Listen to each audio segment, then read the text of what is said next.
Hey, how's it going? Welcome to the Jess Marshall podcast. This week, very excited, having on TJ Ware with Paradise Claims. He won PA of the Year, Public Adjuster of the Year at the Storm Ventures Group Win the Storm Conference. TJ's an awesome guy. I've gotten to know him really well over the last 8 months, and we're very like-minded. He's a serial entrepreneur, very, very smart guy, and so we're going to talk about his background and about insurance claims and all that good stuff. I hope you enjoy.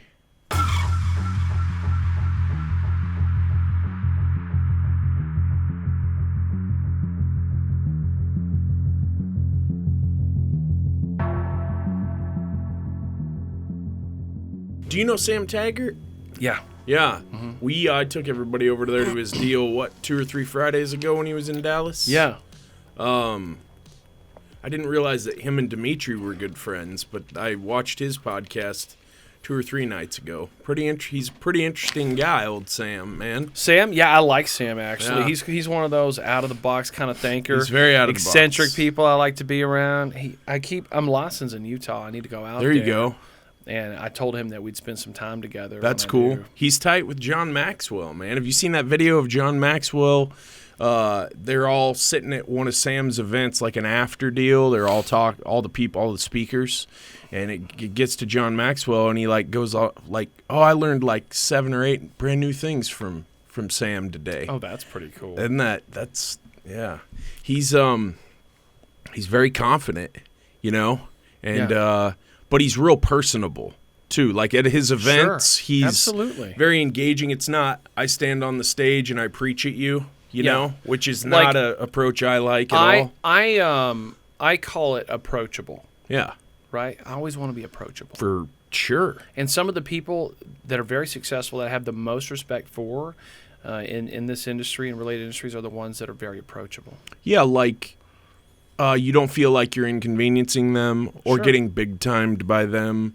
They'll respond back to you when you DM them. They make you feel like they have the time for you. Absolutely. And, a couple of someone like Pate Smith is somebody like that, and that's who I kind of modeled some things off of when it came to how I chose to operate in this space. And are we live? Yeah. Okay. We just start rolling. That's cool. And then whatever happens. Make sure I don't get anybody in trouble. No, you say it all. Nobody watches this shit. So you say whatever you want. I say that to everybody. But seriously, I would say that Pate. What I found interesting later is as I began to make a lot of connections and build a big network in this industry, the amount of time that I spend responding to messages is immense. I bet. It's huge. That's how we first connected. Yeah, I'm sure it is. That's how I connect with a lot of people. They'll message me through Facebook, and I care about people. I want to know about people. I want to help people be successful. So I take the time to stop and engage with them and see if I can help them or build a relationship or add value. But looking back at some other people, I looked back at Pate and I thought, damn, he works his butt off. Yeah. Because I know how much work it is, and I've finally gotten to the point where I had to bring on some help to help me on the customer relations, business development side of the business, or there's just no way that there's enough hours in the day for me to respond to all of the people that have reached out to me. For sure. Yeah. Is helping people one of your whys? That's a big thing. Oh, absolutely. Got to know your why if you want to be successful, right? So I'll tell you an interesting development that happened for me over the last year. I've always been somebody that cares a lot about helping people. I've always done a lot of volunteer and charity work, nonprofit charity work. It's been something I've been passionate about my entire life. And although I've been running businesses for years, I've never shared this with anybody that works with me previously. And when I started really studying culture, and this is something you and I have spoken a lot about, and just passionately pursuing the keys to positive company culture, one thing that I learned is that becoming more open with that part of my life and showing the people that are in my company, the people that work with me, how much I do care about others and serving others and doing and helping and actually devoting my time and energy to that can both inspire the people that work around you. It can also give them an opportunity to get involved because some people want to do things like that. They just don't know how to get started. And so that's something that has enhanced our company culture in the past year tremendously, because now as a company, we're getting involved in all of these charity functions that I've been passionate about for many years. But now this allows me to really take part in it on a deeper level and bring other people into that as well. That's really cool, man. Where does that passion to help people come from? I know I've heard your story, how you grew up. You want to talk about that a little bit? Just how, your upbringing was, not the easiest. There were some challenges. Man, goodness. I know you're going to talk about such real stuff, Jess. So I had a pretty normal childhood at first, and I struggled from the time I was young. I struggled in school because I was a bright kid, so I was always bored from a young age. And then in about 5th grade, it got to the point to where my mom pulled me out of school, and she put me in a school for gifted and talented kids. And I went over there, and I really loved it, and I flourished. I did really well. My parents didn't have a lot of money, so it was a private school they had to pay tuition for. And I went there in 5th grade, but my dad, he was like your typical Texas football dad. This school didn't have a football team. So how was I going to go, play high school football if I was on that track? And so he kind of encouraged me to go back to the public school. And it was in a rough part of town in Dallas-Fort Worth. And I went back into public school, but they put me in 7th grade instead of 6th grade. So I skipped the 6th grade, never went straight into 7th grade. I was real excited. I was excited to play football. But as soon as school started, the kids started bullying me relentlessly because I was younger. Damn. I had skipped a grade, and they knew you weren't supposed to be in this grade. And so that was something I never ran into in my life before. I'd always been a little bit more of a leader of the pack, but now I was in a grade ahead. And a lot of the kids there had been held back. So I was with kids that were quite a bit older than me. And like a lot of people deal with in middle school, there was a lot of bullying. So football started, right after the first of the year. And the very first play on the first day of practice, they handed me the football, and you run through the ropes, and I tripped, fell, broke my arm. So I didn't end up playing football in 7th grade. But so I withstood that year, and it was really challenging for me. And then my dad fell off a house and had a real bad injury, and he ended up with a brain injury, and it kind of changed him a little bit. And I went through so much at school that one day I finally acted out, and a teacher was telling me I should be doing something different, and I talked back to her. And I had been always a good, pretty respectful kid, but I talked back to her, just kind of acting out. And the other kids, instead of laughing at me, they laughed with me. And this light bulb just went off in my head. And I would realize, wait, if I can just act like a jackass, although the kids will like me, they'll stop bullying me. So I don't do anything halfway. So you went hard in the paint. I was doing all kind of stuff. And by the time I got in high school, I was just running with a real rough crowd, doing real rough things that, a lot of kids from the inner city and rough parts of town do. And then my mom got cancer. And so I found myself living on the streets at 15. Things broke down at home. I did a lot of things that, I'm not necessarily proud of these days to get by. And my mom called the lady that had owned that private school I'd gone to in 5th grade. And the lady said that if I would come out there, that she would get me through high school. Wow. And so I went out there. Sorry. You're good, man.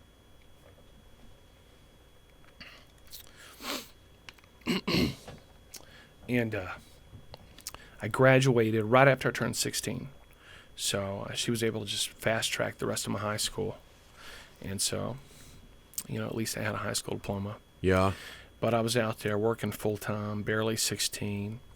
You like doing work around the facility to like No, I didn't offset live your? there. Okay. No, she just did it out of the goodness of her heart. Wow. It didn't make us pay anything. That's awesome. What an angel. No, definitely. And I started working full time. My sister co-signed on a bank account for me, helped me get a cell phone, and I went down to the community college and tried to enroll in college. And my parents hadn't done their tax returns in over 2 years, so I couldn't fill out a FAFSA, federal student aid, no Pell Grant, nothing. So I was working all day. I was going to school at night. I was writing checks for my tuition.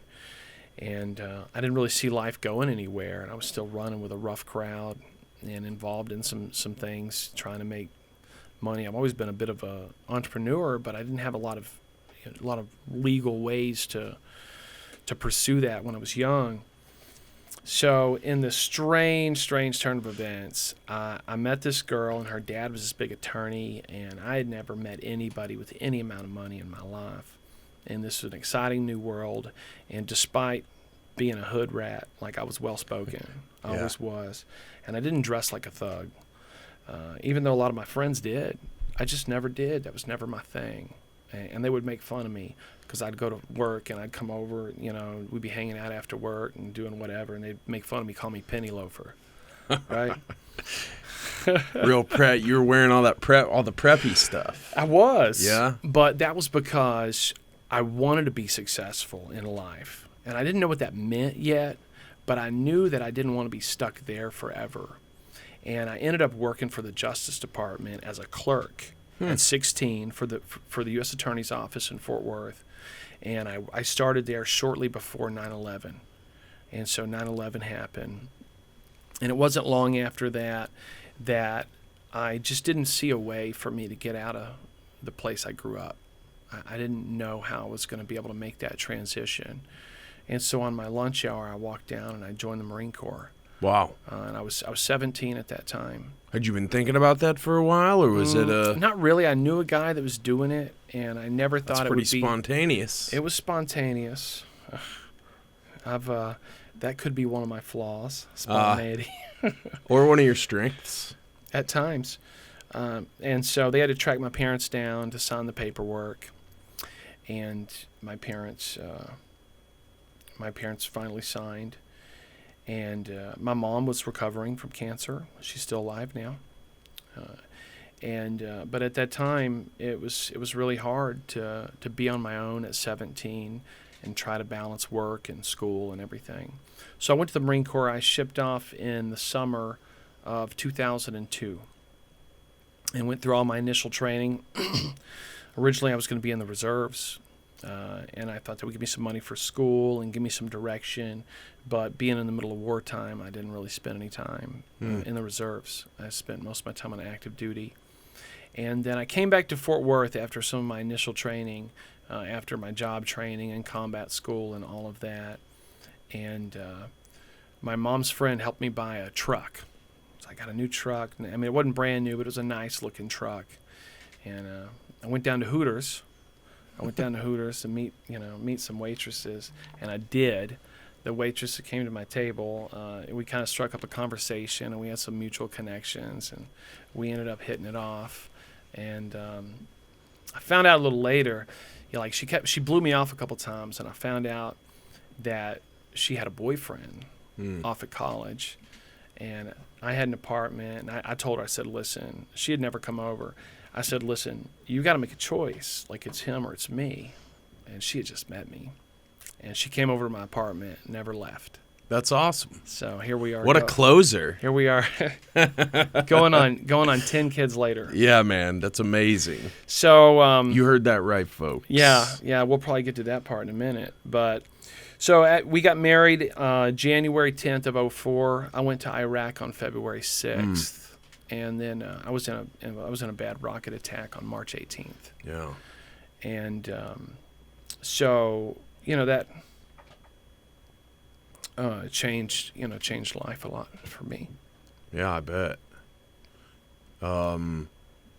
coming back from that, did you have to pull yourself out of some dark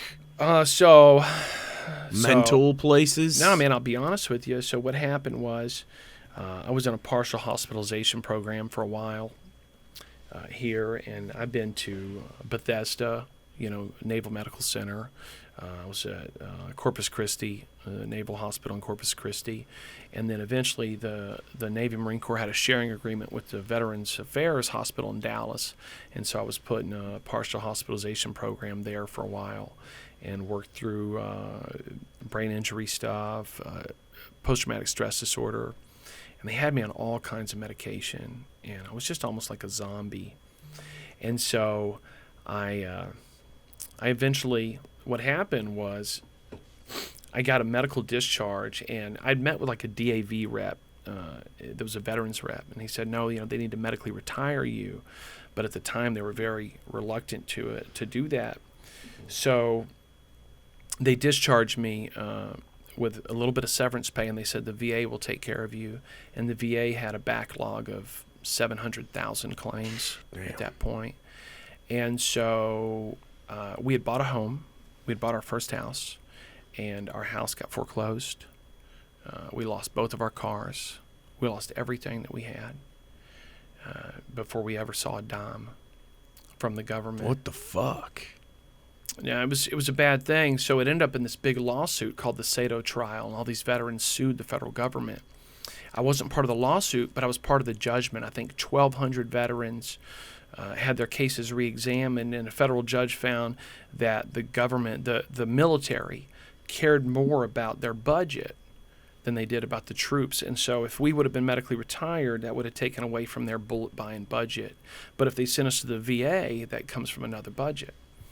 And so the government went back in 2012, I think, and gave me full military retirement. Oh, man. So my kids have TRICARE. I have health insurance. Good. There's some benefits that come along with it. Not much monetary-wise, because I do get some disability from the VA that offsets that.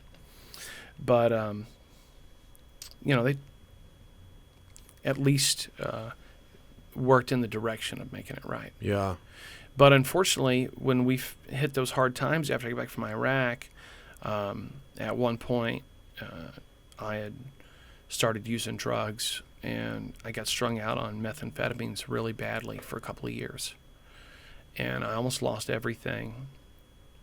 And I felt like I was going to lose Jackie, and I had probably 2 kids at the time. And I made the decision to quit drugs cold turkey in November of 2006. And that's when I really started trying to put my life back together. And I put on a lot of weight. I got up to like 270 pounds.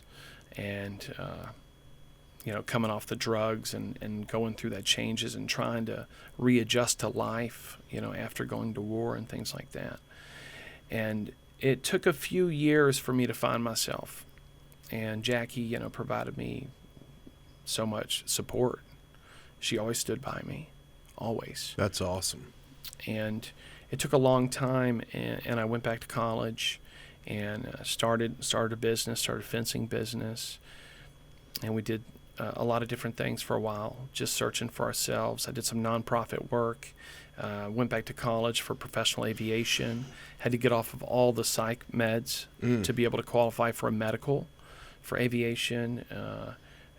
Transferred down to Palm Beach State College in Florida, got my instrument rating, flew a little bit with a missionary organization, doing nonprofit work, flying into the Bahamas, doing hurricane relief and things like that. And then shortly after that, there was a desire. Jackie and the kids really wanted to come back to Texas. So we moved back here and started an electrical contracting and a roofing company. And that was in about 2012. Did you have your journeyman's license when you started So that electrical? when I started, all I had was an apprentice license. Okay. I barely had any experience at all.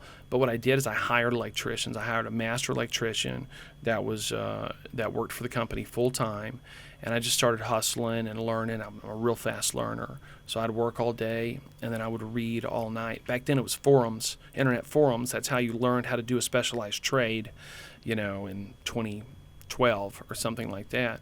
Nowadays it's mostly Facebook groups. Where I still glean tons of information, and I try to contribute that information. But like any young enterprising person, if you want to learn that craft, the information's out there. Especially now, it's available. So I worked long days, and then all evening I studied and I learned. And so very quickly I became a better electrician than most of my employees. And then we started doing some more roofing. And then I realized that solar was something that kind of incorporates both roofing and electrical contracting. And so I got into solar. I ended up part of a solar startup in Dallas in 2014, and we did about $1 million in residential solar that year. And I've helped on some commercial solar projects. And then after, it just continued to build and grow. And I had that company based out of Keller. In about 2016 or 2017, I realized I didn't have enough time to really grow the electrical and the roofing business. So I tried to make a decision which one would be a better time value investment. And I felt that the roofing company was more scalable, based for a lot of different reasons. I do believe that a roofing company in general is more easily scalable than an electrical service company.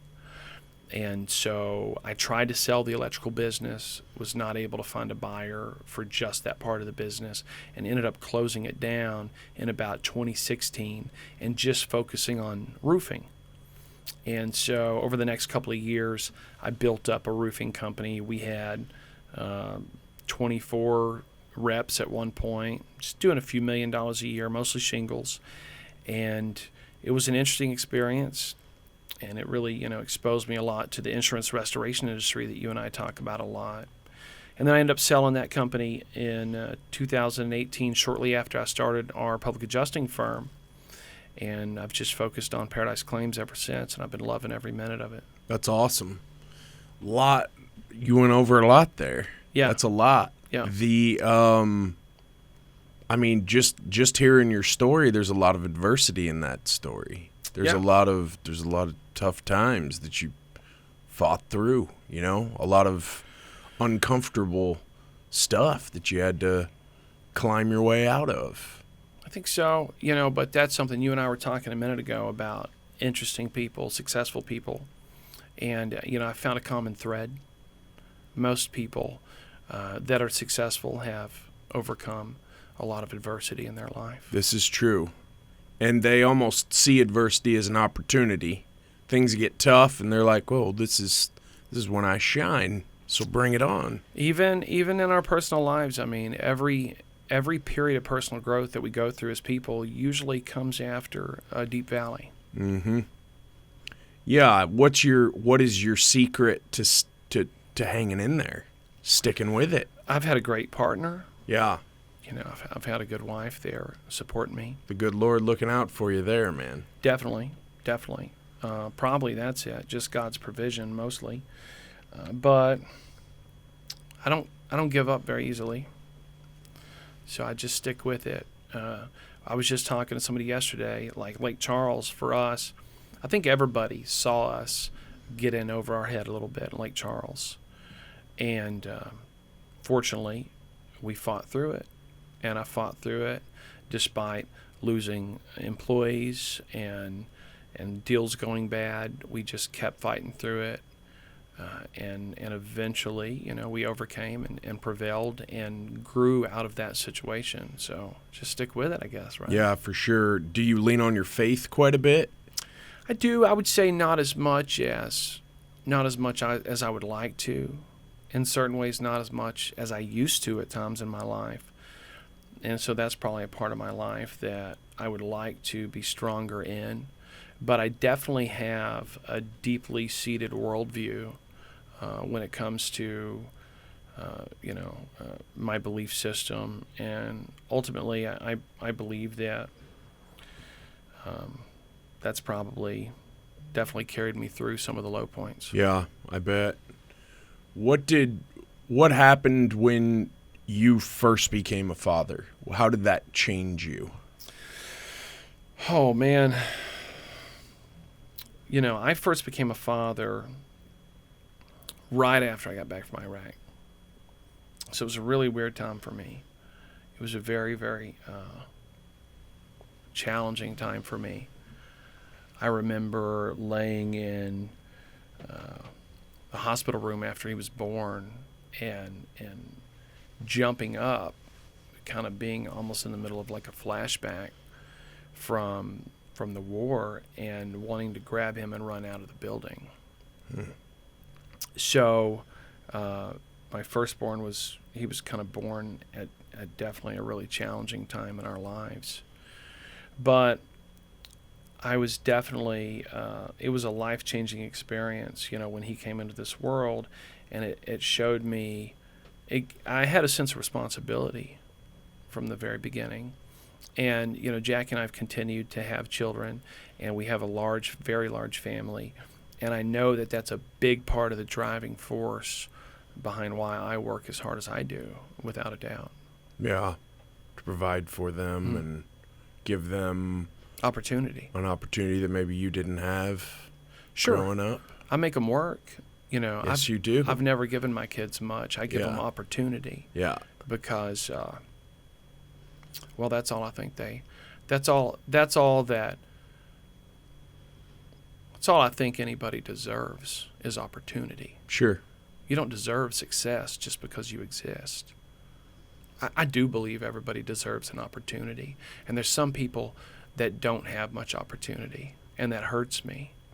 I've worked in West Africa for the last 8 years, and 86% unemployment rate in the country of Liberia. There's a lot of great guys there, a lot of good people, and they don't have opportunity, and that's tough, and that's sad. Here in America, you have everybody. We have opportunity. We're so soft now because everything's just you can run a business through the palm of your hand through a smartphone now. You couldn't do that 20 years ago. And so the people that really pursue opportunity, they're people like you and me, movers and shakers, going out there and doing different, innovative things. Usually we have a high risk tolerance. The other people that you see that really capitalize on opportunity in large numbers are more recent immigrants. Mm-hmm. And so I have a lot of respect for that. Yeah, I do too, man. The fortitude of just getting up and working hard over and over and over and over again. Sure. And not, no entitlement, just on to the next, on to the next, on to the next. So I would much rather sit down and have a beer with somebody who's been in the United States for 2 years and is working their butt off every single day to build something for himself and his family, than some kid who grew up with a trust fund and doesn't want to go out there and sweat, in the sun if he has to. Yeah. And so that's one thing that I like about this industry, is that there's a lot of hardworking people. Totally agree. There's the industry rewards ingenuity as well. You come up with a good idea. The cat out there in East Texas who invented the catch-all, that comes to mind. There's all kinds of technology. Heath, that's super great idea. And he runs a great company. He's a really good guy. The cream rises to the top. You work hard, you put it in, and you're smart. Sky's the limit, almost, in this business. It's funny you mentioned the catch-all, and I've probably talked to you a little bit, but it's Eric McIntosh is the guy that kind of runs the catch-all division. Yeah. And Eric has taken a little bit of time and spent it with me talking about some personal issues and how to overcome some of the personal challenges that I've felt with the weight of business and everything like that. And so I've been very appreciative when it comes to that, because some of us guys, that we push so hard that sometimes there's just nothing left. And, no doubt. And it's real easy for us to fall really hard sometimes as well. Yeah. And so being connected with some of those other business owners that have been through adversity and they've learned ways to overcome it. And those guys being willing to share that with people like me has been a huge blessing in my life. And that's one of the things that continues to drive me to meet new people all the time, is to find people that have a philosophy of adding value and helping the people around them. Yeah, that's awesome. We've talked a lot about coaching and mentoring, how it compresses time. Yeah. You just mentioned that individual he kind of mentored you, coached you through some stuff like that. Did you seek him out, and do you seek out other mentors, coaches, etc.? Well, Eric McIntosh, no, it was just happenstance. We just get to shooting the bull at a trade show. Yeah. And he was willing to really just take some time and share it with me. But there's a public adjuster down in Florida named Vince Perry, and he's real big on YouTube. And he and I came to know each other and started communicating and became friends. And he introduced me to a good friend of his named Eric Wang. And Eric Wang is a brilliant young entrepreneur. He's the president of a clothing company here in Dallas-Fort Worth. And he's taken it on as kind of a hobby and a passion project to help mentor and consult for other business leaders. And so Eric came into my life last December and kind of turned everything on its head, but in a good way, and pulled me out of a dark valley and showed me the light at the end of the tunnel and explained a lot of things to me in a way that I never would have seen on my own. And you and I, some of that I've shared with you in the time since, and I hope it's had a positive impact on your life. I know those are things that you've even tried to implement a little bit, pass down within your team. And I know for us, those are things, personality assessments and some ways of thinking and understanding and perceiving people and the right people in the right seats and interacting with one another and pushing people in the direction that their skills would help them to accomplish more, rather than focusing or pushing them in a direction where their weaknesses may cause interference. We focus on their strengths, and then we figure out what the right place is for them based on that and their personality type. And it's had a huge impact on my company, and it's helped us grow and grow more successfully than anything else I've ever experienced in the 15 years I've been involved with business. Yeah, I mean, when we first met up and started talking about that exact thing, you said you feel dangerous now because of what you're learning. Man, you can drop me. You can drop me in any industry. Yeah, any industry. I don't care what it is, and I'll succeed. That's awesome. I feel the same way. Yeah.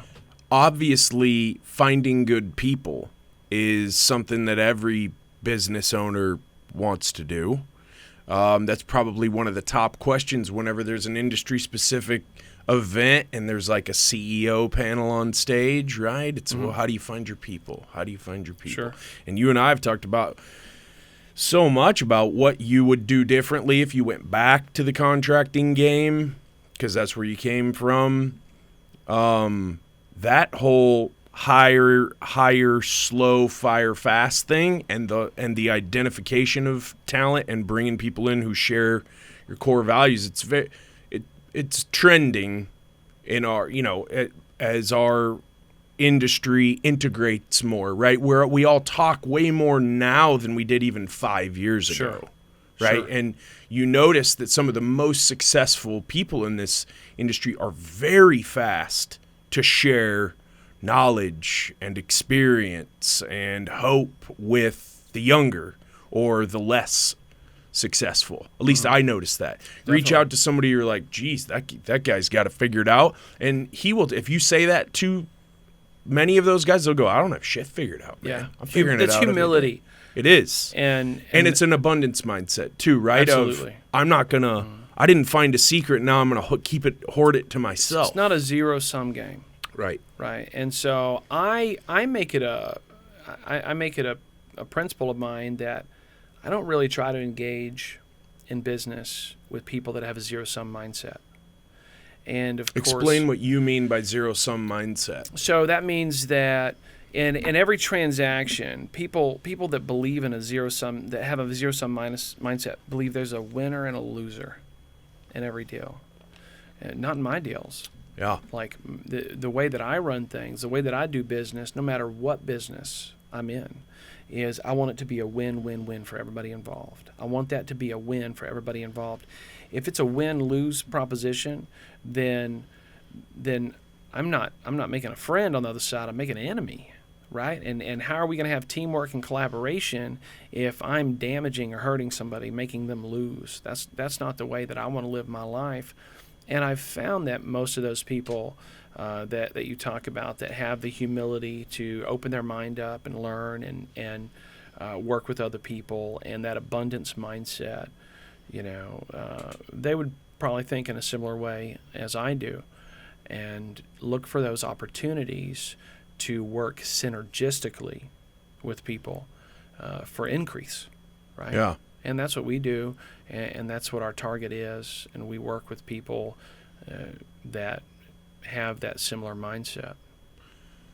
Do you think that your military background, your military training, has helped you with regard to building teams, identifying a mission, carrying out that mission? So, to be honest with you, like my time in the military was fairly short, and I was a very junior troop. Okay.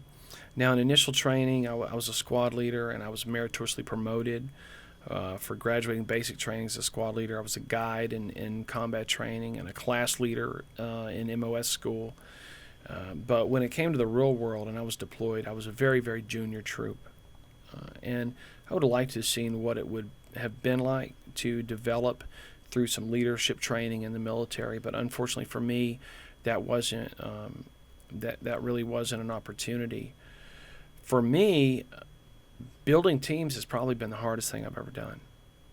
Yeah, I mean we share that experience. Yeah. Of trying again and hiring and trying to fit a round peg into a square hole, vice versa, finding someone really talented, putting them in the wrong seat, whatever it is. So for me, the key for me was finding my integrator. I'm a visionary, and I had to find an integrator. And so I undertook a national search and found Ron Anderco, who works with me now. He's the Chief Operating Officer at Paradise Claims. He's also the COO over at NTS, which is the new venture that we've launched. And is it clothing guy who turned you on to rocket fuel and all of this? Yes. Stuff? Yeah. Okay. Right. Yeah. And then it was just reinforced. I mean, it came at me from all directions at once. You had Roofing Community Revolt. They did that whole thing, and it's all kind of saying the same thing. Yeah, it's weird how the universe starts doing that. Yeah, and so it was like I was thirsty for knowledge of this and just hungry to understand these concepts and principles, and it was very new for me. So it was almost like a paradigm shift in the way that I looked at business. And so it was a lot of learning, and it's still a lot of learning. I feel like I'm drinking from a fire hose every day. But yeah, that got me turned on to that. So once I brought Ron in, Ron gave me the stability because I may have a great new idea tomorrow, and I may pack up the family and all the troops, and we may be on the road to go chase something in another market without maybe accounting for all of the drawbacks of doing that. I get caught up in the excitement, and I have a lot of real good ideas, and some of them are great ideas, but sometimes I need someone like Ron to say, let's put that idea on the back burner for a while and let's focus on this. Do you think that there is a such thing as a born leader? You said that when you were young, right? A lot of times you were kind of the leader of the pack growing up. It's true. That's true. Okay, so born. Yeah, I believe there's some there's a genetic predisposition to that. I do believe that. But that person must then take that natural inclination and be willing to learn the things and the skills and the humility. Because that's probably one of the biggest challenges with leaders, right? Not only are leaders oftentimes great in other people's eyes, maybe they're great in their own eyes. Yes. Right? Maybe we're proud of the accomplishments that we have. And so pride is one of the biggest killers when it comes to success, in my opinion, and in my experience. Ego and pride. So once you learn to swallow that, and usually I think the way that you get past ego is by having your ass handed to you a few times. This is true. Having your teeth knocked out. Mm-hmm. Yeah. Yeah. No doubt about it. So and life will do that to you. Business will do that to you. Mm-hmm. Yes, sir. Even if you're on a winning streak, man, a big loss is right around the corner. Nothing ventured, nothing gained. True story. Those of us that extend ourselves out there far, sometimes we can fall kind of hard, and then hopefully we'll gain some wisdom and experience from that, and then hopefully that'll keep that ego in check as well. If we had a life of nothing but success wouldn't even be fun. No. Right? If every day was happy, then you wouldn't know what a happy day was. Exactly. So I have to try to remind myself of those things on a regular basis. Yeah, that's a tough thing about life is truly appreciating whatever state you find yourself in. Definitely. So if it's a state of growth, enjoy it. If it's a state of, I got to hang in there, I got to keep my eye on the ball, I got to keep my head in the game, enjoy it. Yeah. Maybe see, hey, this is going to make me a lot stronger. It's going to make me a lot more dangerous, a lot better at my job because this is a really hard time, and I am not throwing in the towel. I don't give a damn how hard it gets. Yeah. I struggle. My natural inclination is to have that destination mindset, and I draw this perfect picture in my head of the way I think something should be. And my wife's always trying to redirect me about being careful with my expectations, because almost never does whatever it is you're pursuing turn out to look like that little picture you can paint in your head sometimes. And so I'm trying to be more present and live in the moment, live in the day, not be stuck in a destination mindset, because I don't think I'm old, but I'm old enough to know that time passes very quickly. And I've done a little bit of research on the passage of time. And one thing that is kind of universally accepted that makes your time both pass more slowly and more worthwhile is living in the present moment as much as possible.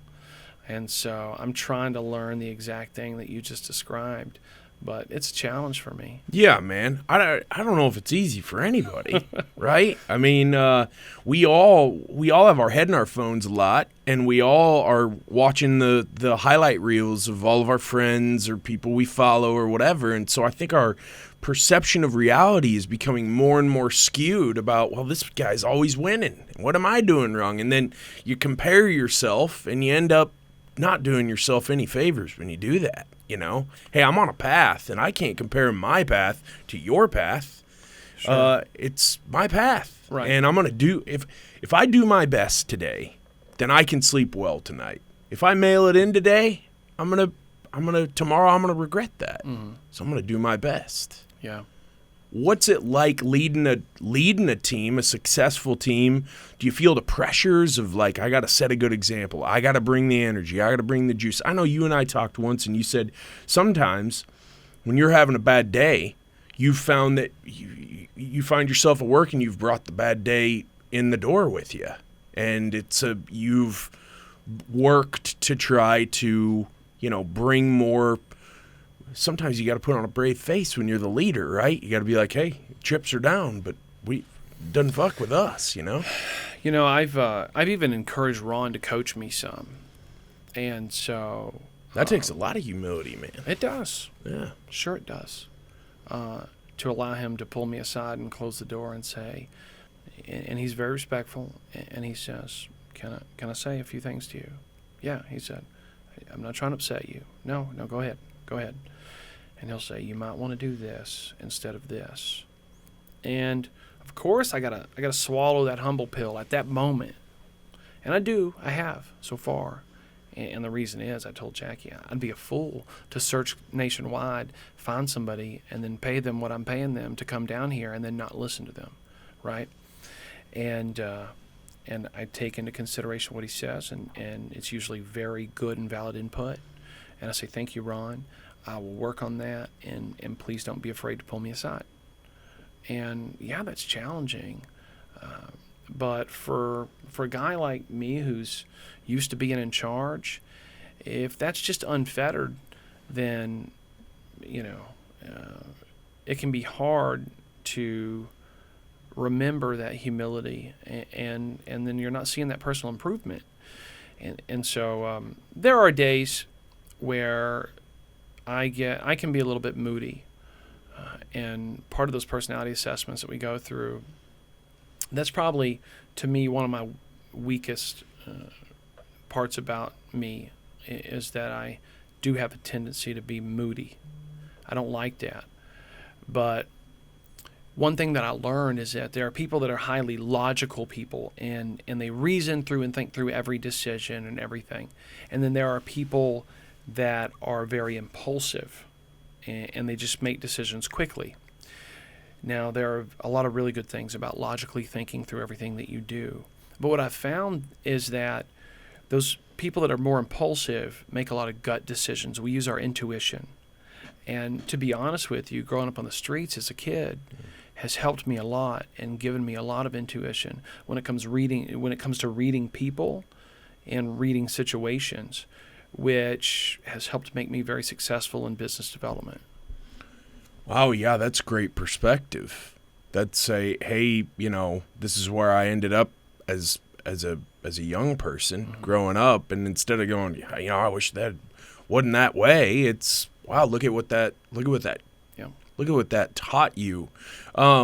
What are a couple of things that you think new or young sales people miss, where they miss the mark? Things that they're probably told, but it goes in one ear and out the other because, getting that big rip on that job is, the all-encompassing, overarching goal. What are some things you think young salespeople miss out on? I see very few young salespeople putting very much time or effort into becoming an expert at what they're selling. And I think that if you're able to sell, if you have a personality that's good for sales, then you can bullshit your way through a lot of deals. And those guys have a little bit of success bullshitting their way through a deal with some, no offense, some housewife that didn't know anything about roofing. Right? And they go in there in their charm or whatever, and they're able to close that deal. And then as they try to move into larger, more complex projects, they hit a lot of walls. And that's because that sales ability, that natural sales ability that some of us have, only goes so far. You have to combine that with some knowledge so that you are looked at as an authority on this subject, and then they'll listen to you, and you can use that sales ability to close a deal. But for me, I'm a pretty technical person, so once I came into public adjusting from contracting, and I had a pretty good understanding of contracting and roofing, electrical background, all of that stuff. And so when I go in and try to close a big deal now, I am able to use a lot of information. I show them that we are competent and knowledgeable, qualified for all of these different reasons. And that really helps me close deals more than anything. So, yeah, you've got to have a good sales personality to get past the gatekeeper, or maybe to get them to answer your call or spend a few minutes with you. But that's only going to carry you so far. So I think these guys should be hitting the books, reading the Facebook groups, and learning everything they can so that when they have objections, they can easily understand how to overcome them. And when it comes to the actual job that they're doing, they're looked at as an authority, and that's going to help them use that sales personality to close those deals. Sure. Yeah, that's very astute. That boils down to laziness more than anything. It's boring to research this. I just want to go hit rips, man. Yeah, I think there's probably some of that, but I just really classified it as short-sightedness. Right? Maybe a lot of young salespeople aren't looking at what they're doing as a career. Maybe it's we get started out. I'm gonna do this for a minute, see if I like it, make some good money. You know, if you were studying to be an architect or an attorney, hell, a journeyman electrician, there's a lot of study that goes into being qualified and passing those exams. Sales is one of those things. You see young salespeople become old salespeople really fast, right? Like they're 22 and they're selling, and then, you know, blink of an eye, they're 42 and they're still doing the same stuff they were doing when they were 22. There's no upward trajectory. There's no, improvement. Yeah. What's your mindset around personal improvement? Well, I will say first, I think that you're right about laziness. I mean, it's lack of work ethic. You got people that like to sell, and it's easy for them to sell, and it's easy to sell a little bit, and then you make a little bit of money, and those are those guys that just stagnate, right? Mm-hmm. But it's hard to sell a lot. Even if it's easy for you to sell, it's hard to sell a lot of deals. You look at your Travis Millers and your Brian Arnolds, and those guys are relentless, right? They're working all day, working all night. Like I said, I used to when I was learning to be an electrician, or when I'm learning anything. I'm always learning something. And so I do believe in personal growth. I think that's a really big deal for me. I like to read. I don't like to read books as much as I just like to read information. I'm the kind of person that for years, before I got really busy in business, I would read hundreds of news articles every single day. When I was young, I read that Paul Harvey, you remember Paul Harvey? Oh, yeah. The rest of the story. He would read several newspapers back to back, front to back, cover to cover, and back to back every morning, every single morning. Wow. And that's how I came up with so much interesting information. And so from a very young age, one thing that I'm appreciative that my mom did for me was that she subscribed to a lot of different magazines and publications when I was a young child. And so, you know, when I was 9 years old, every month I read National Geographic cover to cover, Reader's Digest cover to cover, Popular Mechanics, Dirt Wheels, Off-Road Magazine. I would get the Reader's Digest condensed books. What about Guidepost? Did you ever read that? I've seen that. I've read all that you're saying. I got a few years on you, but my mom did the same thing. Okay. Highlights. Oh, wow. Yeah. Highlights. Yeah. Boy's Life. I was always on this strange nonfiction adult information level. So I remember being like 11 years old. Just like facts and knowledge. Yeah, reading. Interesting. Nonfiction stuff. So I remember being like 11 and reading the biography of Walter Cronkite. At 11. Wow. And that's why I struggled so much in school. Yeah. I hated school from the first day of kindergarten to the very last day. I've never been a fan of school, man. Classrooms, It took everything in me to get through college. It was not something I loved. Right. And now, I have 6 sons, about to have my 7th son, and 3 daughters, and none of them have ever been to school. We've homeschooled them forever. Yeah. They do some classes. We just do it a little bit out of the box. But, I don't know if you've met my older boys or not. Most people are pretty impressed when they meet them. Are they? That's awesome. That's a testament to you. My older son, he walked into my office today with his first commission check from Precision Construction. Beautiful. From the roofs that he started selling for them. That's awesome. And I was really proud of him. Yeah, fruits of your labor, man. My dad, when I was growing up, would always recite the proverb that the sleep of the working man is sweet. And that was always because my dad instilled in us a very substantial work ethic. I don't think I've never seen my dad sit and watch like a Seahawks game front to back. Yeah. Not one time. He's always doing something. He's over here, he's doing this, and he's going and doing and I think that rubbed off on us. Mm-hmm. Obviously, what you've taught your kids and instilled in them, rubbing off on them, they're a testament to the direction that you set, you and Definitely. your wife. Yeah, and my dad was a very hard worker too, especially when I was young. And so I totally agree. I mean, I really have a lot of respect for work ethic. And I've been in a few situations where I've come to know somebody that on a personal level, I may have liked that person or liked their personality, but I came to know that they had no work ethic. And it's just hard for me to respect somebody that doesn't have work ethic. It's just the way that I'm built, I guess. We are very like-minded in that regard. Do you consider yourself to be relentless? I don't really use the word relentless because I try to be compassionate, right? Sure. When I need to be. But I'm pretty aggressive. Yeah. Mm-hmm. How do you strike a balance? Is that difficult? I struggle with balance. I got to turn the work brain off now, and I got to be present at home, or Definitely. Huge struggle for me. I'm trying, one thing that I've done is putting the right people in the right places. And I've really been making a big effort. I mean, God gave me a gift this year, which was that big hailstorm in my backyard. And that, I think, is going to be the catalyst for allowing me to incorporate more balance into my life moving forward. Nice. What's balance look like for you? Is that more time out on the lake, in the boat, things of that nature? I love all of that. I love the water, but I'm tired right now. Yeah.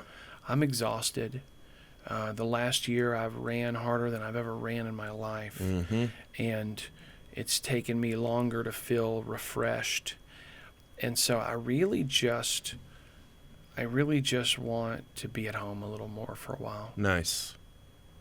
Well, that's a good thing. Yeah. Home is where the heart is, man. Home is important. Switching gears a little bit, how much does it grind your gears to see carriers like State Farm treating policyholders so disrespectfully these days? It's it's pretty challenging sometimes. And I've found myself, I've used this term twice in the past week. It's what I would call a righteous indignation that we have when we run into these situations. I have seen insurance companies force families to live in their backyard in a tent. I have had insurance adjusters for State Farm specifically tell a young mother with a gutted home that if she can have a can opener and a can of beans and she can feed her kids cold beans out of a can, they don't need ALE. And these are coverages that these people have paid for. So there's a lot of egregious behavior that's gone on out there. Is it getting worse? I think it's cyclical. I think overall, yes, it is getting worse. And number two, it's cyclical. And I think the carriers go through phases where somebody higher up basically says, we need to stop paying out on claims. And somehow by the time it filters down to the bottom, their behavior is just downright criminal. And probably civil court action will eventually be the thing that turns that around. My dad always told me, if you want to change something, you got to hit them in the pocketbook. Yeah, man, no doubt. And so that'll be the thing that changes it. And unfortunately, justice is expensive. And slow. So it's going to take a lot of wrongdoing to create the change, which will be everyone finally going, yeah, we're not taking this anymore. But there's a lot of bullshit legislation out there. It's a weird thing. When we're talking about insurance, it's regulated state by state. Right. Which almost doesn't make any sense. I work all over the country, and it's a different set of rules everywhere that I work. And in one state, if you go out there and essentially tell the homeowner to go screw themselves, and you're the insurance carrier, buddy, you're going to have you're going to have action against you from the Department of Insurance. You're going to be caught up in a civil case where you're going to end up owing huge damages, and these people are going to be made whole. In another state, right across the border, you can be an insurance carrier that tells the client, tells the policyholder to go screw themselves and pretty much get away with it scot-free because the statutes are different. There's no punitive damages, and the lawyers can't get attorney's fees paid by the carrier for suing them. And so there's really a huge disparity nationwide when it comes to statutes and laws. And there are organizations like the American Adjuster Organization and even the APA. I'm a board advisor for both of those organizations, and they're both doing amazing things to reform legislation. I've helped author 3 different pieces of legislation this year. Good for you. And I testified in front of Louisiana Congress last year on behalf of the APA. And there are moves being made, but the truth is the insurance companies have a huge lobby, and they control a lot of what goes on when it comes to writing new legislation. Yeah, man. I mean, the David and Goliath comparison is very apt because it's just, we have a client, she's 95, lives on her own. She won through appraisal, should have a brand new roof, and State Farm said, yeah, we're not paying that appraisal award. What's she supposed to do? It's just like, it really fires me up. I try to keep a real even keel. One of my people calls me, hey, this adjuster did this or said, oh, man, I lose my shit, man, because we're talking about people, their homes. A lot of these people, that's their biggest investment. Sure. Where they live, their home, where they raise their children. You're going to tell them they don't get their home fully repaired. It fries my bacon, man. No, it gives me chill bumps talking about it because, like, I had about a 90-year-old retired colonel in Dallas. He had a tile roof in his home. A tree fell on it, busted up the tile roof. It's discontinued. There's no suitable replacement. And USAA refused to replace the roof. And it had to go legal. And it put a lot of stress and strain on the gentleman. And he passed away. Jeez. And it's really challenging. Yeah. Yeah, that's very challenging. When I talk to other contractors, especially younger guys, walking them through the appraisal process, a lot of guys get in this business, they don't really know how everything works. They're just like, I'll figure that out later. Let's sell some deals, put some roofs on, get some money in pockets, we'll figure everything else out. Then you start getting stuff denied. They don't know where to, do we bring a PA in? Do we go to appraisal? Whatever. Get this question a lot. So I wrote it down last week preparing for this with you today. Is there a blacklist that insurance carriers share that says, what was the name of your roofing company before you sold? Is there All Pro, man? They really go to bat for their clients. They're not going to let you get away with not paying supplements properly, things like that. Does a blacklist like that exist? I mean, I don't think so. I've heard some different things, rumor, conjecture. If anything, I mean, I think they do exist within certain companies. I have been told that by multiple people. I don't have a real deep knowledge of the inner workings on the carrier side because I never really worked on that side. And then some people do have a lot more insight into that, like Frank Dalton over at Coastal Claims. He came from that side, and so he does have some good insight when it comes to that. But I think no matter, I mean, pretty much you've got to do your very best as a contractor to submit complete and detailed information supporting your position as a construction expert. And if you have a lot of, I do know some companies have so much trouble, some contractors have so much trouble with certain carriers that they don't even really accept jobs. There's a lot of people that won't take an Allstate job. Yep. And they're starting to not take State Farm jobs too. Maybe some Safeco, Liberty Mutual, and USA in there recently as well. I know, and what's bad is, we're going to end up there's not going to be anybody left out there to serve.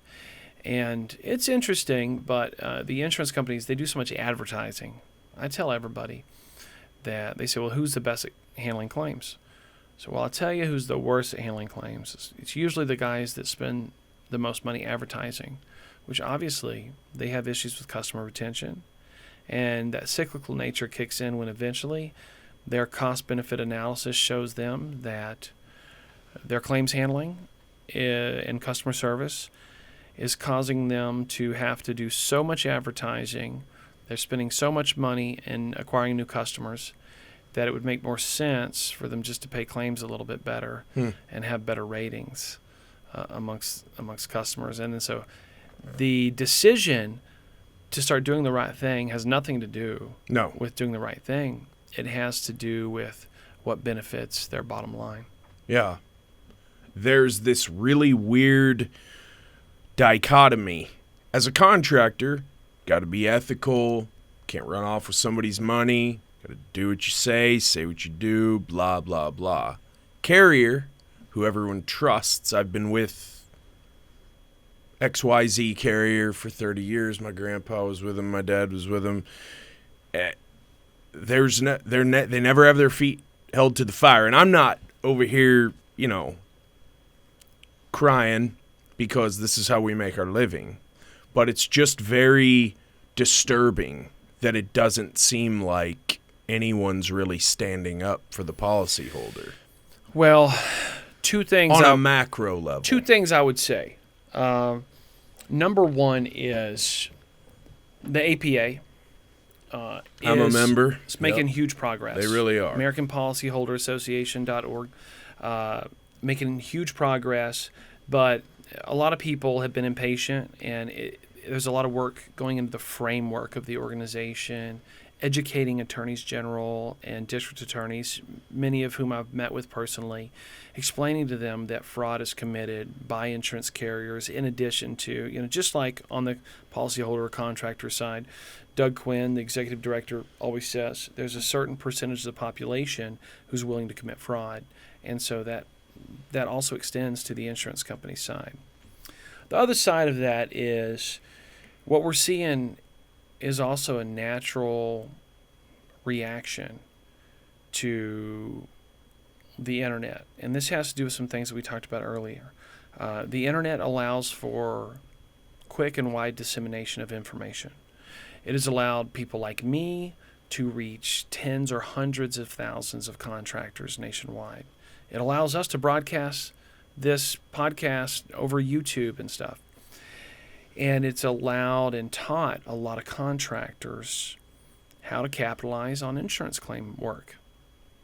And so I do believe that, the unintended consequence of that is that collectively educated and knowledgeable contractors are costing the insurance companies a lot of money. Now, this is money that they owe, but it's also money that nobody was pointing out previously that they owed, not on the scale that we are now. And insurance companies can't lose money. They're businesses. And so in a little bit, in a way, we have helped create this problem. Now, the truth is, if an insurance carrier doesn't want to pay for roofs, then they should exclude roofs, or they can raise the deductible. If you make a deductible $50,000, which means if someone's house burns down, maybe they could pay the deductible, but they're not going to file a roof claim ever. Right. Okay? That would be the ethical way to refuse to pay for something. What they should not do, and this is they're caught in this situation right now where their policies still cover all these things, but they're just trying not to pay for them, which oftentimes is done in a very backhanded way, probably a criminal way, often. And they're promising coverage to a policyholder. They're charging premium for it, and then whenever that loss happens, they're refusing to pay for it, and they're doing it by falsifying information and paying people to write reports that are favorable to their position. And it's pretty crooked the way that it's gone. So I would have a lot more respect if they would just raise the deductibles or outright exclude things from coverage than to cover it contractually in the policy and then refuse to pay for it or come up with some reason that's usually not factual why they shouldn't have to pay for it. Yeah, right. I mean, they just obfuscate the very blatant thing they're doing by usually inserting some sort of red herring in there and or using a third party. Yeah, confusing a homeowner, a policyholder who may have run a claim or 3 in their life and they're not a claims expert, they're an accountant. You see the red herring all the time. And those are the ones that you bring into a PA and we can easily fix that. Right. We can say, no, this exclusion does not mean that. Oftentimes they'll say, we're not covering this. You've already got a claim approved and you're supplementing for some sort of consequential loss. And they say, our policy does not cover wear and tear, this and this. No, your policy covers all of this if it's included in the scope of a rebuild from a covered loss. Your policy does not include wear and tear as a covered peril. Right? And so you're exactly right. They're throwing something out of left field. But a lot of times, and as a contractor, there are some prohibitions now in a lot of states when it comes to your ability to even discuss what that policy means with the insurance company. Do you think that the state of Texas advocates well for their citizens as policyholders? I don't really have a strong opinion either way, because really, I was just in this discussion yesterday when it comes to DOI action, Department of Insurance action. I'm not relying on the Department of Insurance. The truth is what drives the market is civil judgments and punitive damages. Those are the things that drive the market. We do have treble damages for bad faith in Texas, so that's definitely a step in the right direction. Yeah, I agree. It's just it's just very unfair. And so when you wrap your mind around it and you try to figure out how are we going to solve the problem, like you said, it's going to come through civil action. What do you think about the laws that have been passed through the Texas legislature the last few years? One was just passed, which I think requires carriers to require contractors to show bank statements showing checks have been deposited in order to get money released, which is just another delay tactic. I don't think that was a good law. I don't think it was a good bill. It's not one that I supported. I think it was fast-tracked through by somebody that didn't have a lot of Geo out of South Lake. I don't think he had a lot of understanding or background on it. I wasn't impressed with it at all. I've met with some Texas lawmakers about that bill and some other ones specifically. And ultimately, I'm pro-licensing for roofing. Me too. How can you have any sort of laws with any teeth or enforceability if you don't have licensing? I was an electrical contractor for a long time, and licensing's a big deal. If somebody goes out there and screws something up, they can lose their license and ability to work. How are we going to expect any sort of enforcement to work in Texas without licensing? So you've got this other dichotomy of being a state that has very red roots, and we're all for free markets and all of that. But then again, I think we're seeing the drawbacks of a lack of licensing protocol, infrastructure, and legislation. What's the primary driver for the fact that there is no licensing for this trade? You have to have a license to put a sprinkler system in a yard. But the primary driver, I know what I think the answer to that question is. I'll just give you the answer that's been given to me by Texas state lawmakers. And one of the big answers is that the truth is we have a very large Hispanic workforce here in the state of Texas when it comes to roofing. A lot of those are what you would call undocumented immigrants. Now, I'm a very pro-immigration guy, and the reason is, the truth is, you drive around Dallas-Fort Worth, and you're not going to find a white guy on a roof. And they're making $300 a day out there, out there nailing shingles. and you can't hardly find a young white guy that'll be willing to go try it. It's hot. It's 165 degrees on that damn roof sometimes.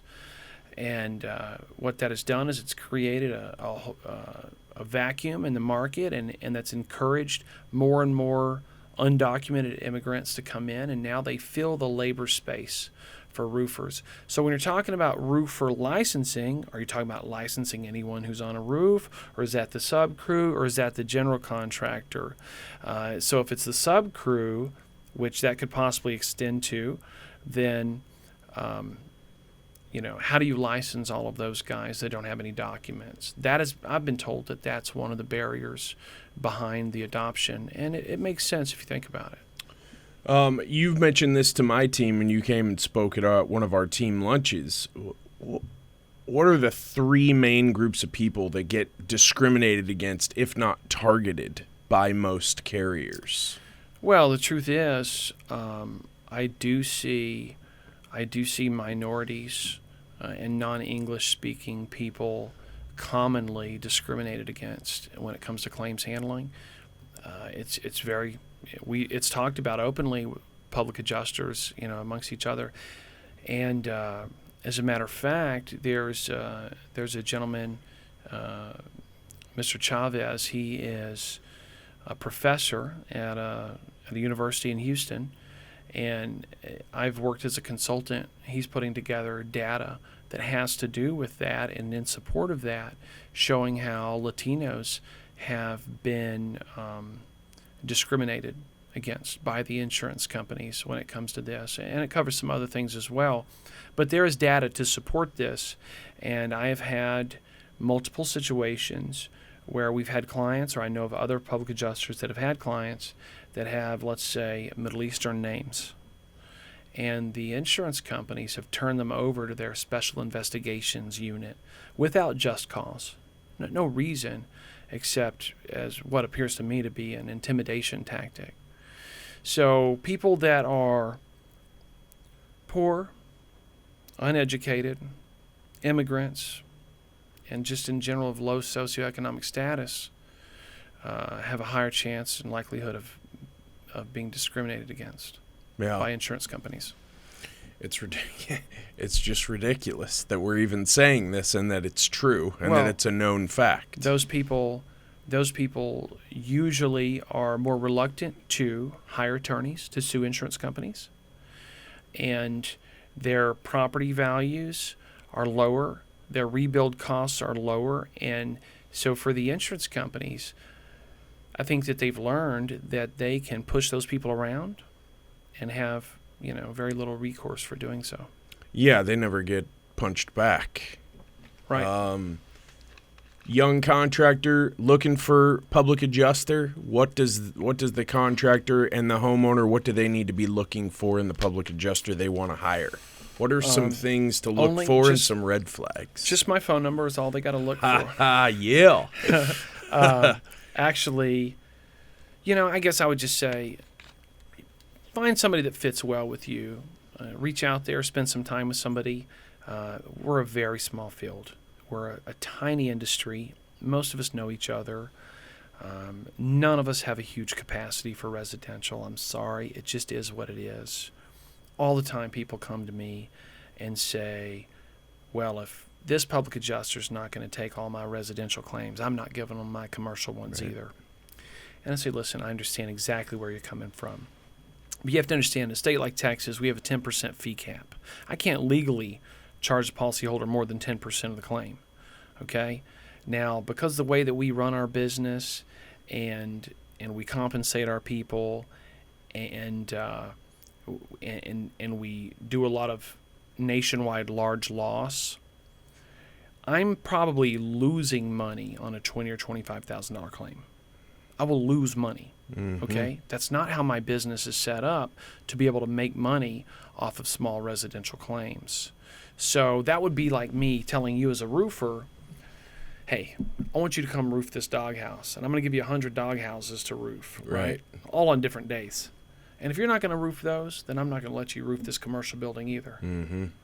You got to do what makes sense for your business. Absolutely. There's probably a lot of small PA operations where guys don't have a lot of overhead. They probably operate out of a simple office or out of their house, and they can handle a moderate volume of residential claims if you're not trying to push junk through to them.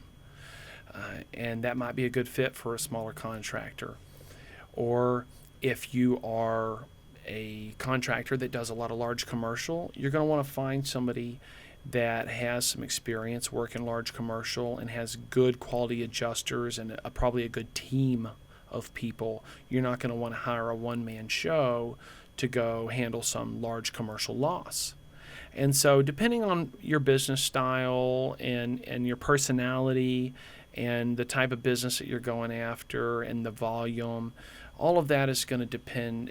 That'll make a difference when it comes to finding the right public adjuster for you. So if you're a young contractor, if you're hungry for getting into commercial work, then we're definitely a good firm to at least talk with and collaborate with. A lot of stuff, if it comes in DFW and it's a partial, it's been partly bought and they're trying to get the whole roof bought or whatever, and it's a residential claim, I'm going to send them over to Steve Patrick or something for appraisal. We're not going to take that in as a PA. If they're interested in getting into small commercial, medium commercial, whatever it is, we'll partner with them. We'll go help them close those deals. We'll help them knock them. We'll provide them with documentation and reports and help them get on the right track.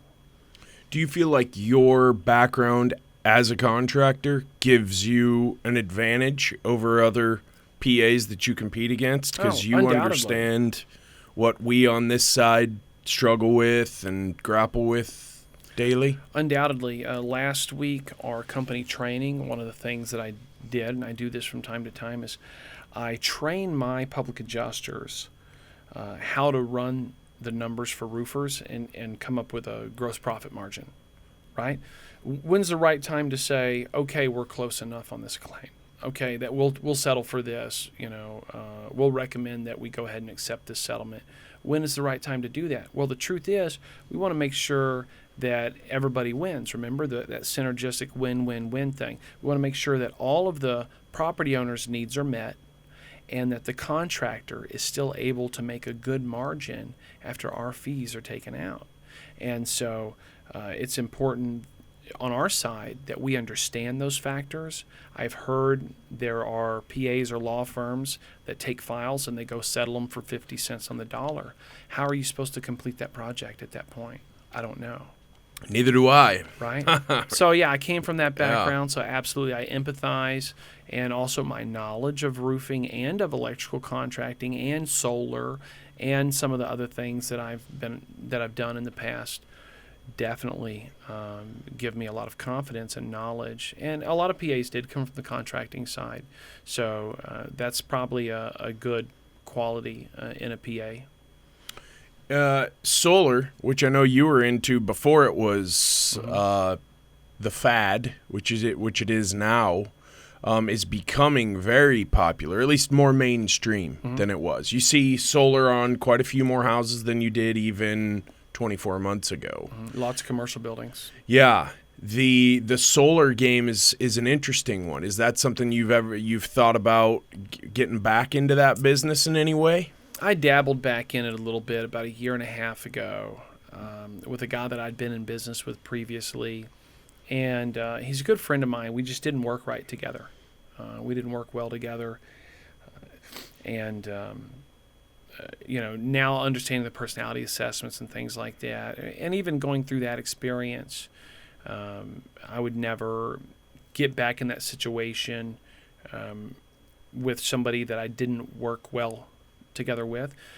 Maybe if the right opportunity came along, I might have a little bit of interest. There's some certain things about that whole industry that are challenging. There's a lot of challenges.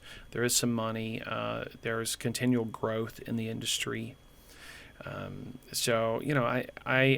involved. We have a claim right now where a solar system was smashed by baseball-sized hail.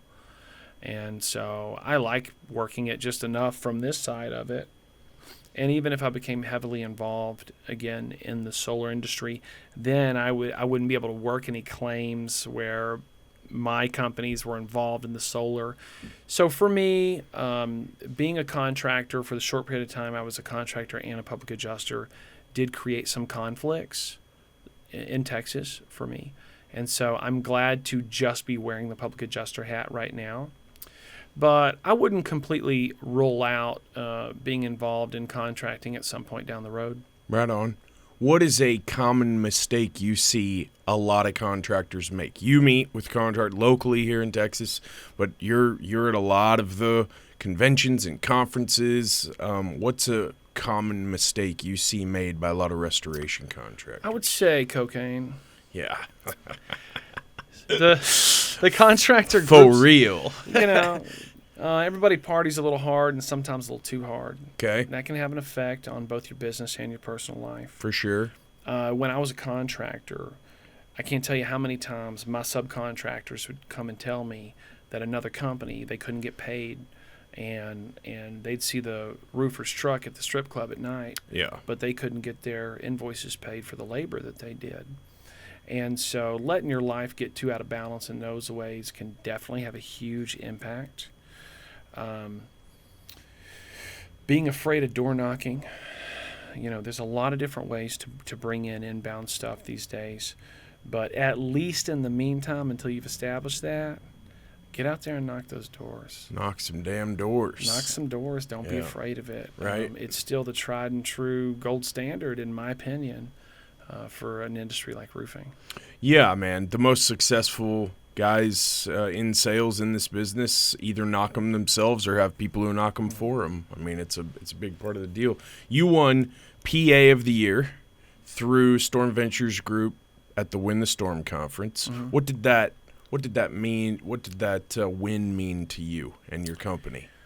So what it meant to me at the time was it was a bit of validation for all of the mess that I fought through in Lake Charles, really, because that's where everybody was watching us and paying close attention to the struggles and the successes that we were having in Louisiana.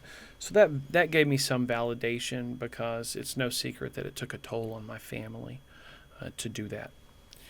And so at least that's good. The best thing that's come from it is it's been very exciting and humbling in a way for a lot of people in the industry to contact me wanting to work with us or work for us. People that I never imagined would want to come work for me, either want to come work for me or are working for me now. And I do believe that award, and the maybe the notoriety or whatever that came along with it was a factor.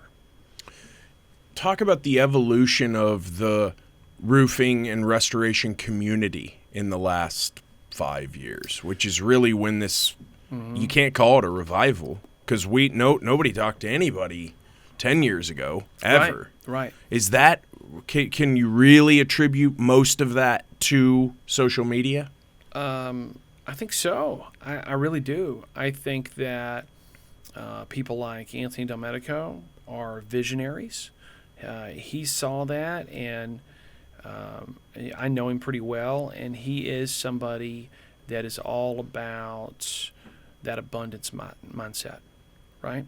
And he saw the drawbacks. He'd fought through it as a contractor, and he wasn't afraid to help everybody and make a little bit of money while he's doing it. Sure. Right? And so we've seen a lot more people come into that space. Steve Patrick, very much the same way. Level the Playing Field was the first Facebook group that I was exposed to. Ditto. And I learned so much from it. And Steve's terrific. He's a great guy. He's always glad to share information. And he's one of those people that I usually learn something when I spend time with him. Sure. And I appreciate that. Sure, it's made a huge difference. And people like Eric Obram, D&M Siding and Roofing out of Omaha, he's the kind of guy, he's very successful, always helping people now, but he used to be that isolated guy. And I know that the new collaborative nature of this industry has really changed the lives of a lot of newer people and established people like him as well.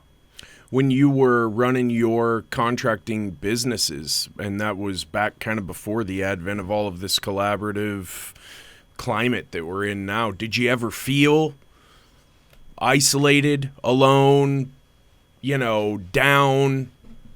Don't know if we can make payroll this week. Were those ever struggles for you? Sure, those were huge struggles, but it was hard for me to develop knowledge. That was the biggest challenge because I'm a knowledge and information person, right? But I started an electrical contracting company having never worked for an electrical company. I started a roofing business having never worked for a roofing business. Had you ever even put a roof on? Or had No. you done a little on the side? You just said, No. Let's go? Yeah. Is that one of those grand TJ ideas? Yes, I jump in with both feet. Yes, you do, bro. Right into the boiling water. I am a super fast learner. Yeah. But you got to have somebody to learn from. Right. So until the first few years, I was not exposed to any of that. I would get on the roofingtalk.com forum before the Facebook days, and I would learn what I could. But guys were not nearly as open or free with information on those forums. It's a little more anonymous on there, and it was just a different vibe. Once I got plugged into the Facebook groups, it was a whole new experience, and that's when I began to grow as a contractor, as a person, as a business owner, very, very rapidly. Is the PA community? I know in Texas it's very small. You touched on that a bit. What are there, like 900? There's less than 1,000 licensed public adjusters in the state of Texas. Is that community one that collaborates pretty well? I mean, when you were like, I'm going to do this PA thing, did you identify a few PAs that you were like, hey, can I glean some info from you? Can I sit down with you? Or has that been a little bit trial and error for you as well? Well, interesting story behind that. First of all, yes, the industry is very collaborative. Cool. In a large part, right? Now I have a great network of PAs that are good friends of mine, and that we talk back and forth all the time and help each other. And we have our own private Facebook groups, because we're special. But when I first got my license... Well, you have licenses, so you are special compared to us. When I first got my license, I still had my construction company. I couldn't just close it down day one. I had not made any money as a PA. So the first thing I did, I petitioned for membership to the Texas Association of Public Insurance Adjusters, TAPIA. And I sent a big letter in, and I said, I want to learn and grow. I want to be an ethical adjuster. I want to network and improve myself, and I'd like to be a part of this organization in order to do that. And a guy called me just out of the blue. Hey, are you a PA? Yeah. Hey, can you handle my claim? Sure, I'd be glad to help you. What's the details? He told me, and then then he said, can you also put the roof on, because you're a roofer, right? And I said, oh, I do have a roofing company, but I said, I can put your roof on, but if I do that, I can't handle your claim. Or I can handle your claim, but then I can't be involved in the construction. I can't do both. I have to do one or the other. In Texas, that's the rules. And he said, congratulations, you just passed. I'm a part of the membership committee for TAPIA.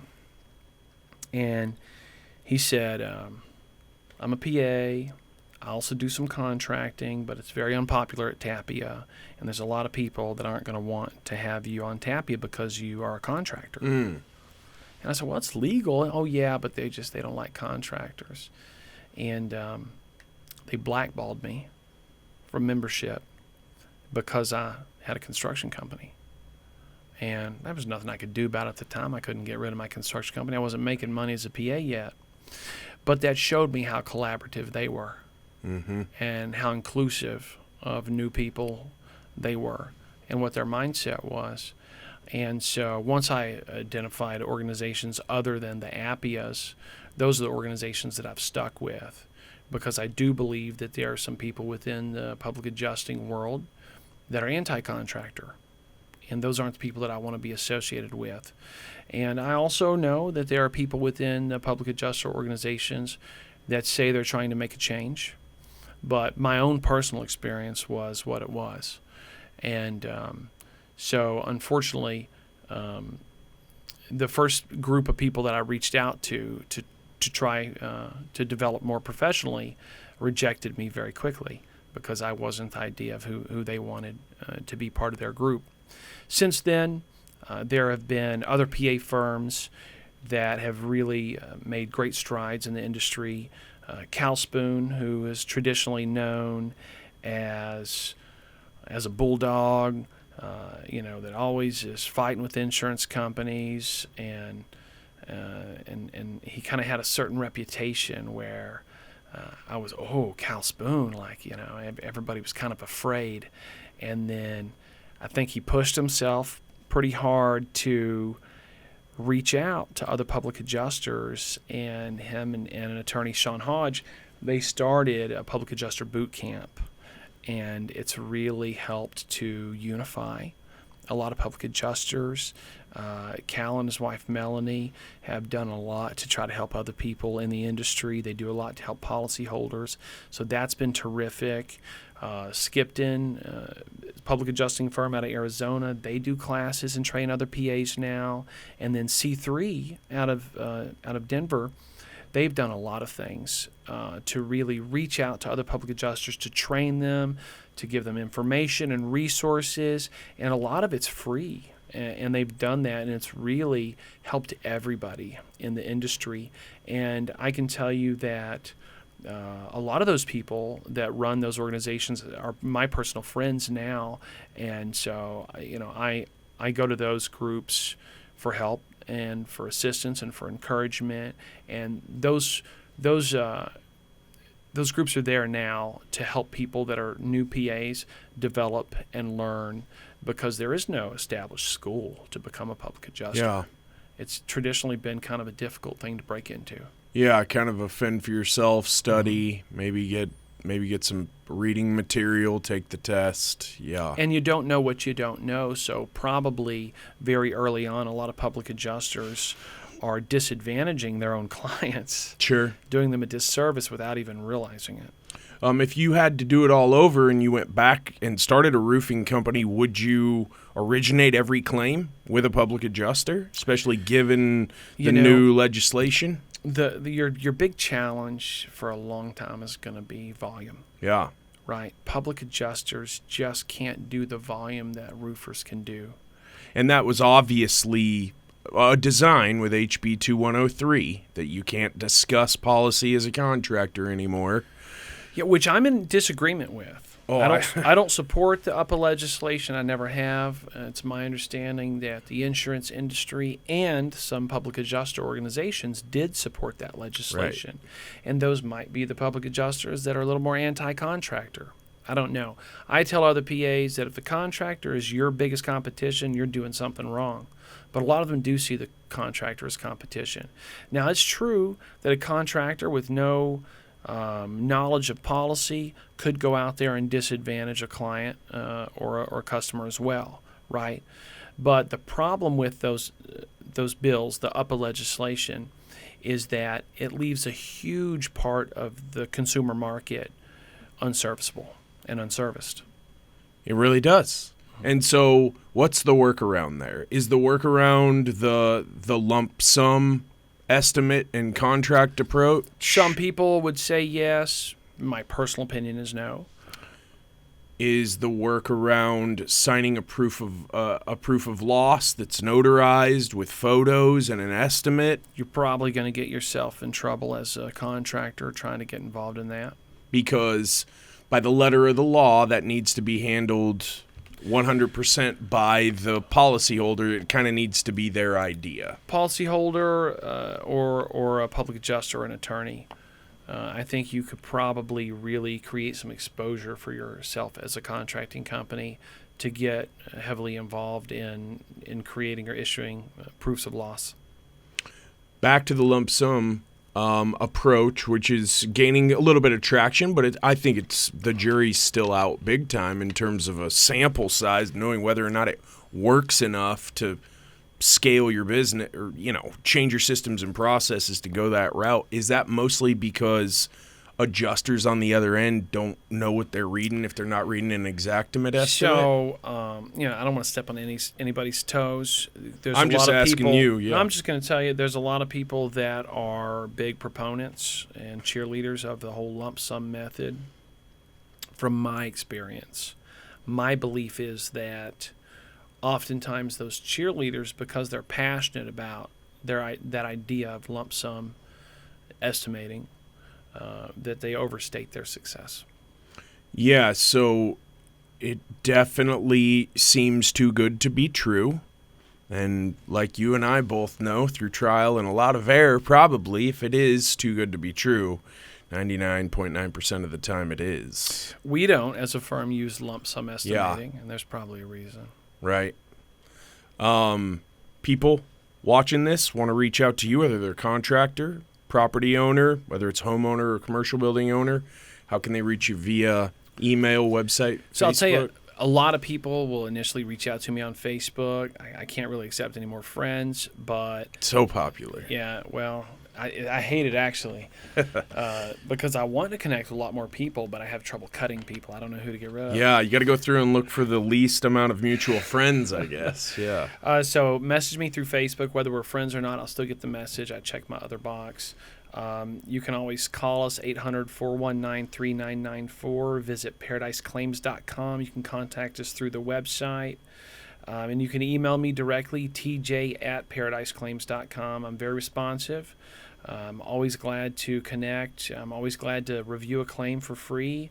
And I can provide you resources. I can give you advice, or I can refer you to somebody that can help you if it's not something that's the right fit for us. Mr. Value. I love it, man. Thanks for your time. Appreciate you coming on. Thanks a lot. Absolutely. That was great. I hope you enjoyed it. TJ's awesome. He's really, really heartfelt, good guy, very authentic guy. That was better than I even thought it was, and I was very excited for today. Hey, I hope you like these podcasts. I enjoy putting them together. I'd love to know what you think about them. Like, subscribe, do all that good stuff, and feel free to drop a comment below. You can also hit me anytime on my Instagram at Jess from the Northwest, or email me if you'd like to work together live at autographconstruction.com. See y'all next time.